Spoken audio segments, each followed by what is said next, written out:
সুন্দরবন সিরিজের পার্ট 3তে সবাইকে welcome. Part 1 আর 2 কিন্তু অলরেডি চ্যানেলে আপলোডেড, প্লিজ গিয়ে চেক আউট করে নাও। আজকে আমি তোমাদের সাথে তৃতীয় দিনের খাওয়া দাওয়া তার সঙ্গে প্যাকেজের কিছু ডিটেলস শেয়ার করব। সকালে স্টার্টিংয়ে আমাদের চায়ের পর চলে এসেছিল লুচি আর ছোলার ডাল, তারপরে দুটো ডিম সেদ্ধও কিন্তু দিয়ে দিয়েছিল। এই পুরো সুন্দরবন সিরিজটা কিন্তু আমাদের শ্যুট করা এই বছরের ফেব্রুয়ারি মাসে, কারণ কি আমরা শীতকালে এই সুন্দরবন গেছিলাম। বর্ষার সময় কিন্তু সুন্দরবনে ইলিশ উৎসব চলে, তাই এই ভিডিওটা কিন্তু এখনকার শ্যুট করা নয়। এবার আসছি প্যাকেজের ডিটেলসে। আমাদের 2 নাইট 3 ডেজের প্যাকেজ ছিল, যেটা আমাদের Canning to Canning pick up drop ছিল।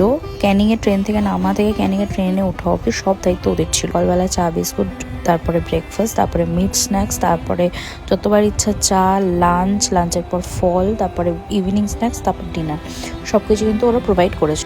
ওরা যে স্টেটা প্রোভাইড করেছিল পাখিরালয়ের খুবই কাছে এবং খুবই ওয়েল মেনটেন প্রপার্টি ছিল। এই পুরো প্যাকেজের মধ্যে নৌকা ভ্রমণের সাথে সাথে কিন্তু স্পট ভিজিটও সবই ইনক্লুডেড ছিল। আবার চলে আসছি তৃতীয় দিনে দুপুরে খাওয়া দাওয়াতে। ভাত, ঝুরঝুরে আলু ভাজা, ডালটা সোনামুখ ডাল ছিল, লেবু দিয়ে চেপে খেতে দারুণ লাগছিল। তারপরে ছিল রুই মাছ দিয়ে কালিয়া মতো করেছিল, আর চিকেন কষা, চাটনি পাঁপড় কিন্তু ছিল সবশেষে। পুরো প্যাকেজের রেটটা আমি ক্যাপশনে শেয়ার করলাম। ভিডিওটা ভালো লাগলে একটা লাইক করে দিও, কমেন্ট করে দিও আর ফলো করে নিও এরকম আরও কন্টেন্টের জন্য। বাই।